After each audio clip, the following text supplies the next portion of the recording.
Hello crafty friends, welcome to another video. Today we're going to look at some more Distress Oxide colours, and we're going to look at the tertiary colours that I have in my stash. Tertiary colours are made when you take a secondary colour, orange, green, violet, and mix it with one of the primary colours that it's adjacent to.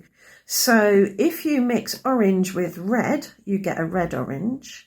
If you mix orange with yellow, you get a yellow orange. So you're just tipping that secondary colour one way or the other. Today we're going to work with red oranges, abandoned coral and saltwater taffy, and yellow oranges, wild honey and scattered straw.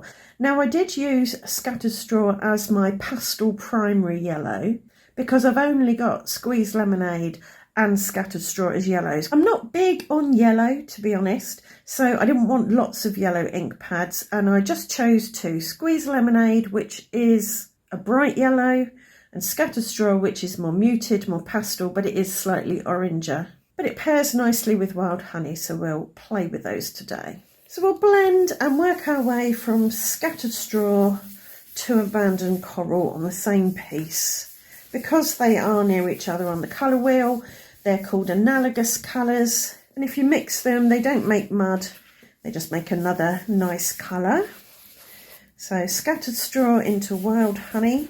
This is saltwater taffy, so we're moving from yellow orange into red orange.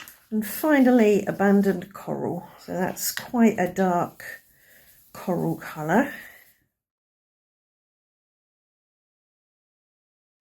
Just to fill up the paper, I'll take some scattered straw and blend it into the abandoned coral. If you are big on yellows, if that's a colour you really enjoy, then there are more yellows in the range to choose from. So let's do a bit of smushing. I've put a bit of each on my mat, and I'll pick it up and smush it on. I've diluted them with water. So scattered straw, wild honey, saltwater taffy without cleaning my smusher. So we're going to get some nice blending of colours. And finally, abandoned coral. You could do each colour at a time and dry each layer in between, and you'd get more separation of the colours, but I've done it this way today. Right, for card number one, I've cut a strip from the blended paper, and I'm going to die cut using this Hello die lots of times, capturing all the transitions of colour. This is quite a difficult die to get die cuts out of. I don't know why, it just is. So I'm going to put a bit of baking parchment between the die and the paper, which should help it release more easily. My card blank is 5 by 7 inches, and I'm going to put these on in the order that they were inked in, as it were. But I want to cut a bit of a panel to put them on, and I'm thinking about 6.5 centimetres, which is about 2.5 inches. I'll have it over to the right hand side, and I'll just line up the bottom there against the lip of my scoreboard and chop off the overhang.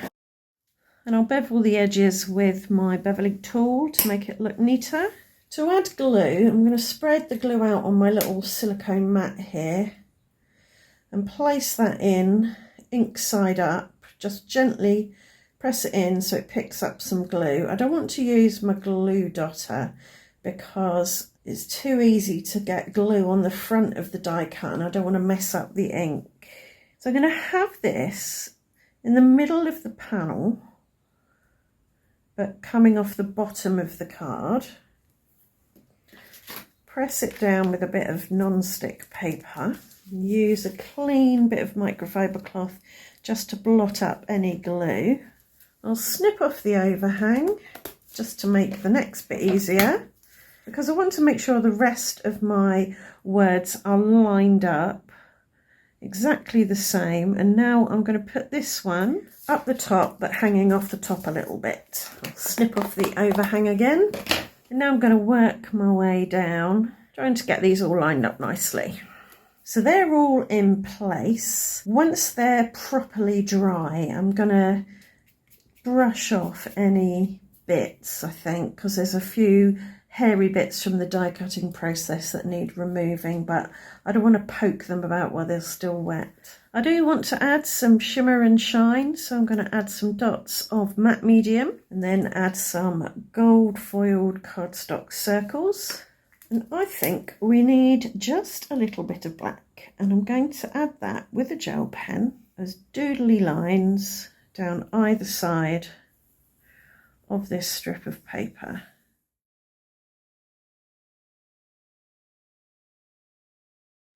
And I'll add a squiggle down there and a squiggle up there. I'm going to give my gold dots a bit of a dome. So I'm going to put some crystal glaze on. You could use glossy accents for this. And I think that'll do. Nice and bright and cheerful.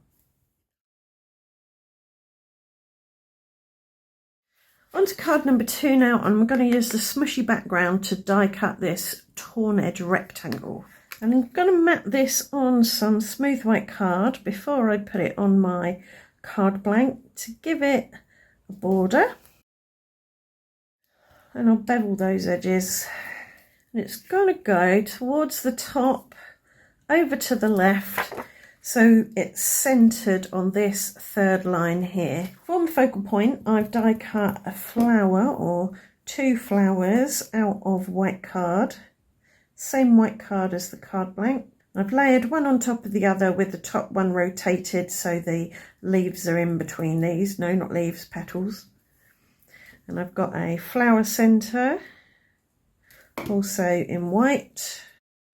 I put some glue on the back of the flower and I'll add it there on that intersection. This is a print and cut sentiment. I'm going to place it here so the B and the T nestle around that petal.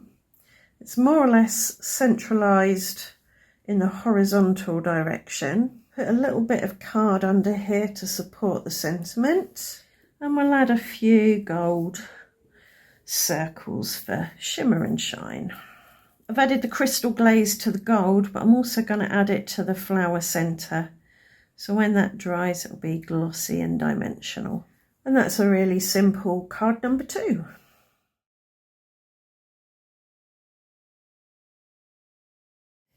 So for card number 3, I'm going to use this jigsaw puzzle piece die to cut from the smushy background. I'm going to keep those together and just blend around the outside with the residual ink from my abandoned coral brush, just to give it a bit of definition and intensity around the edge. For shimmer and shine, I'm going to spatter on some gold metallic watercolour. And I'll dry that with my hairdryer. I want to give this a little white border all the way around, so I'm going to pop it on white card. And I'll cut around the edge with my mini Perfect Layers tool. Give it a border that's 1/8 of an inch wide, that's 3.2 millimeters. Bevel the edges again. And that can go there in the middle, centred over that top horizontal line. For this card, I've die cut this house plant for my focal image. I've snipped the pot off one of them, and I'm going to add it on top of the other one just to give the impression that the front of the pot here is closer to us than the plant, or the plant is growing out of the pot. I'm not going to colour it, I'm going to keep it white. Gives it that clean and simple feel. And I'm going to put it here, over to the left. I've got another print and cut sentiment just for you, and that can go there. And in keeping with the other cards, I've added gold dots with crystal glaze. There we go, bright and cheerful, clean and simple.